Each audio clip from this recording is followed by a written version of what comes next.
Tanis, thanks so much for being here. Before we dig into the petition that the commission just accepted, let's back up just a little bit.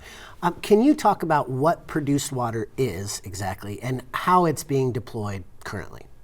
Produced water is a waste byproduct from oil and gas operations, and it's produced constantly through the drilling and production process. And it's a combination of both what's called formation water, and that is water that is in the geologic formations from which oil and gas comes, and from the fracking, the hydraulic fracturing fluids that are added to the drilling process in order to make the drilling process more efficient. And both sets of water that produce water have potential contaminants in them. The formation water, even though it's natural, can also have naturally occurring contaminants, such as naturally occurring radioactive materials. The fracking fluids also can contain harmful water contaminants. Okay, and then how is it being used right now? So produced water is really a toxic soup that can contain up to over 1,000 chemicals, according to the sort of seminal article on produced water.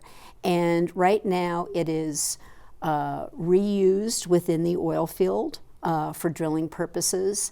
In New Mexico, about 60% of the produced water produced is reused within the oil field. That number, in our opinion, should and could be higher. But it has increased over time, and then the remainder is, generally speaking, disposed of, like disposed of waste, in deep well injection, through deep well injection. Okay, and the petition that we're talking about, it aims to create a rule to change how and where this produced water can be discharged. What would the rule allow for if it were to come to fruition? Well, just backing up a little bit, right now the rule in place from the Water Quality Control Commission is not to allow any discharge whatsoever to groundwater and surface water.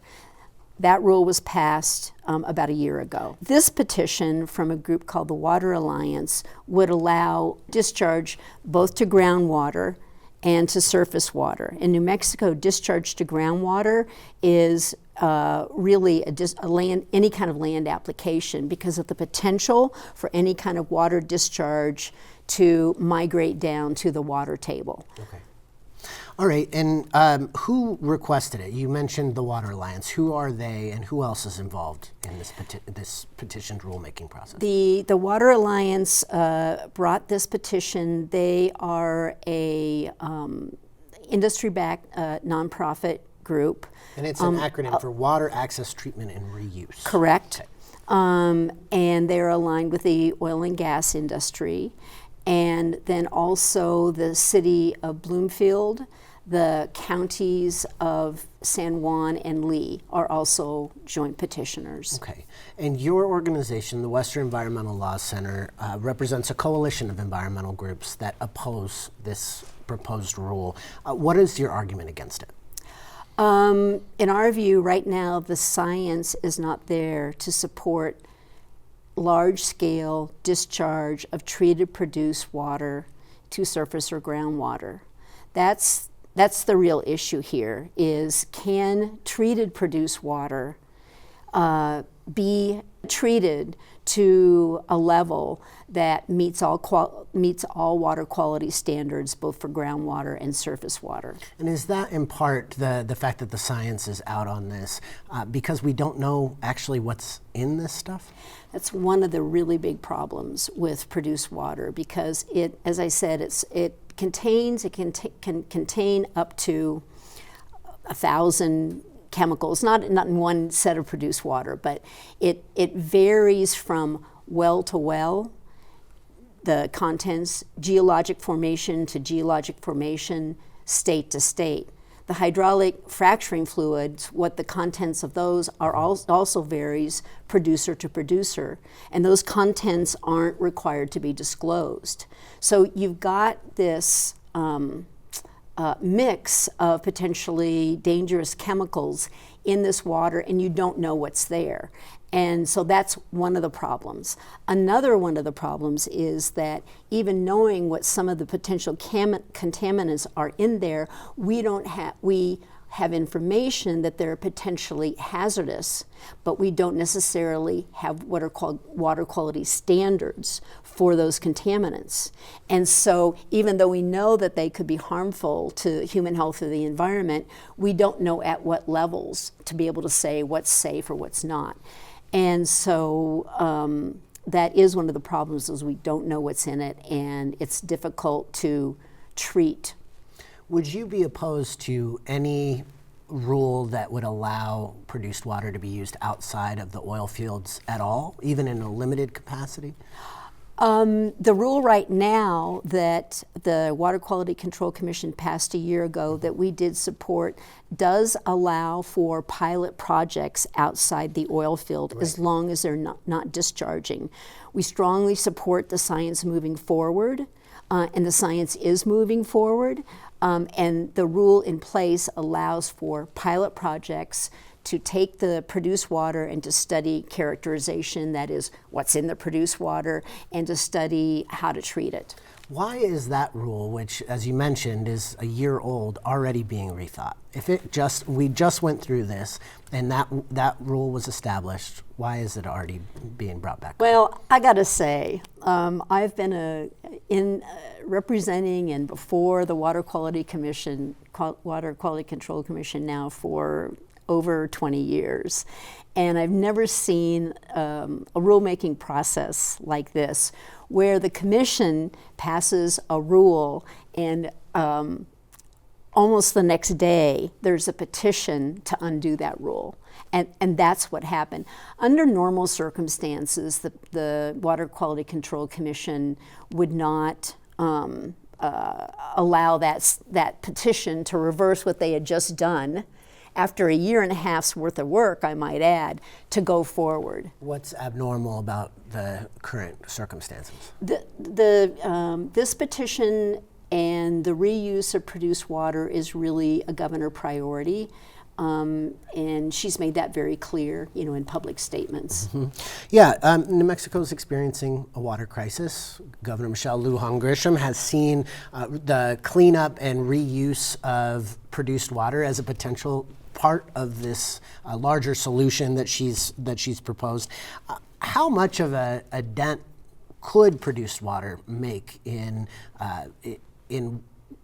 our need for water as a state? Well, reuse of produced water is no panacea, given the numbers.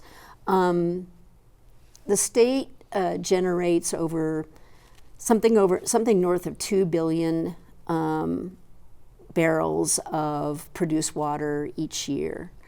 That produced water, if it were treated, probably only about 50% of the total amount could actually be reused.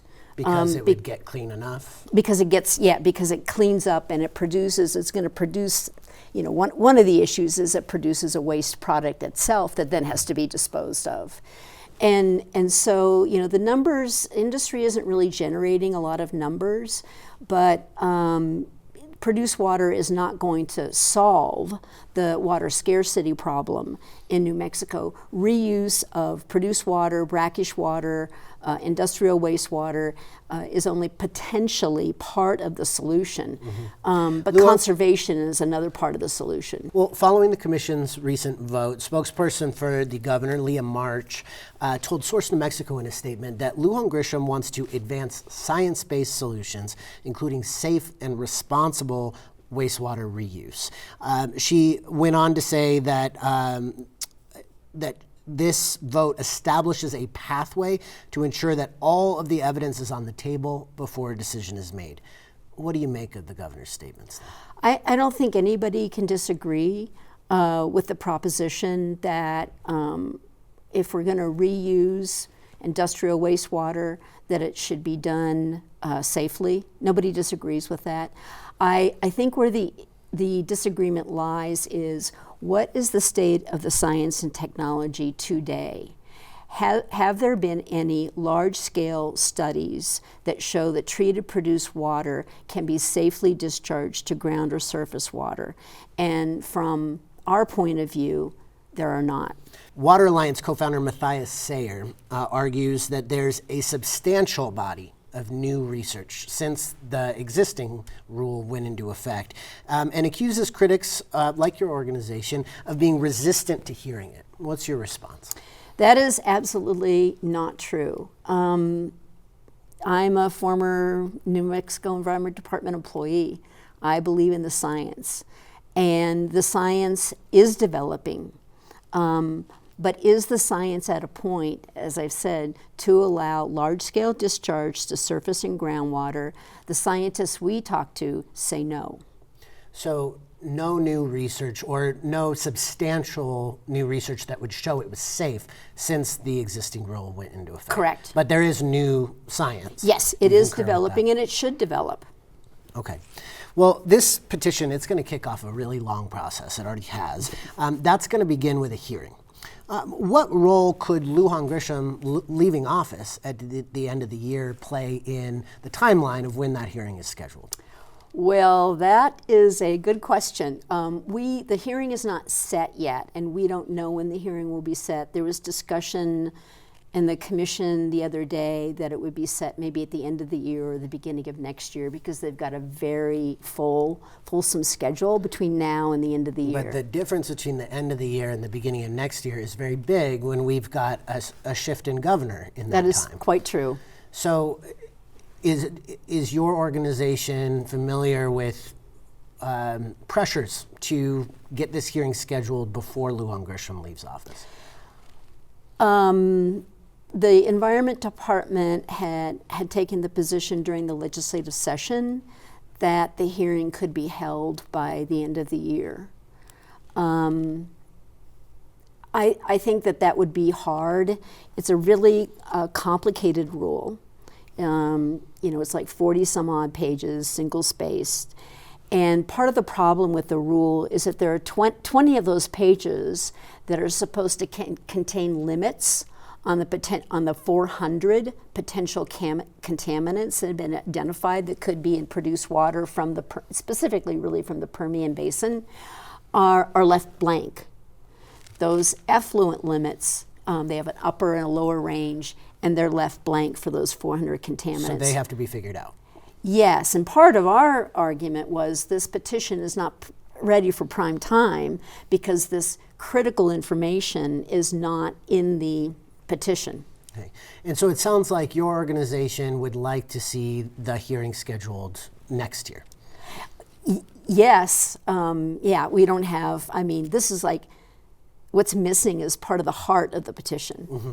In addition and it's really super complex. Right. You can imagine 400 contaminants, what are the levels, what are safe levels? It does sound complex. In addition to that complexity being part of why you want the hearing to be pushed out, is the governor's race playing any kind of role in that when we know that Deb Haaland, in many ways the front runner in the gubernatorial race today, is opposed to the reuse of produced water beyond the oil fields?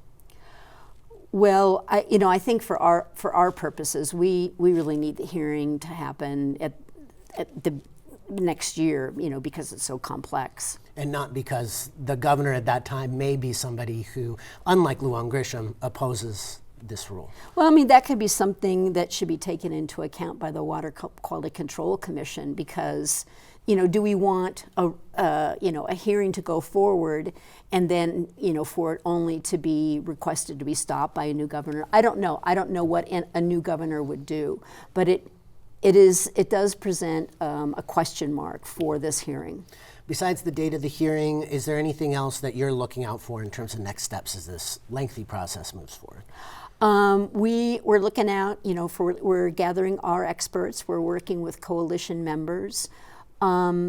We are talking to members of the public. I think one thing that I would really like to say is I think that this issue is really tearing the state apart in a way that I haven't seen other water quality control commissions do over, 2.5 decades. And so I think that I think the process should come to a stop. I think there should be a reset. And I think there should be, and this governor could do that too, I think there should be a conversation among all the state stakeholders, a real conversation about what we're doing and why. Candace Fox, thank you so much.